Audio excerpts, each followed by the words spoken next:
దోస్తులు అందరు ఎట్లుర్రు? మంచిగుర్రా? నేనైతే చాలా చాలా బాగున్నా. మీరు కూడా బాగుండాలని మనస్ఫూర్తిగా కోరుకుంటున్నాను.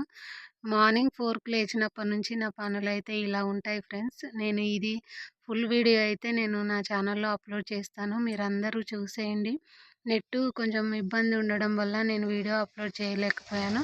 సాయంత్రం లోపు ఖచ్చితంగా వీడియో అనేది అప్లోడ్ చేస్తాను. మీరు ఆహ్, ఈ వీడియోని ఖచ్చితంగా చూస్తారని అనుకుంటున్నాను. ఎందుకంటే నేను ఎలా ఉండేది ఏంటి అనేది ఫుల్ వీడియోలో క్లియర్గా నేను ఎక్స్ప్లెయిన్ చేశాను. మీ అందరికి కూడా అర్థమవుతుంది. ఇలా మార్నింగ్ లేచిన వెంటనే అయితే పనులైతే ఇలాగే ఉంటాయి ఖచ్చితంగా. ఒక్కొక్క రోజు ఒక్కొక్క విధంగా కూడా కొంచెం మారుతూ ఉంటుంది. ఎందుకు అలా మారుతూ ఉంటుంది ఏంటి అనేది కూడా నేను మీ అందరితో షేర్ చేస్తాను. మీరు నా వీడియోస్ ఫాలో అవుతూ ఉంటే వీడియో నచ్చితే లైక్ చేయడం అయితే మర్చిపోకండి.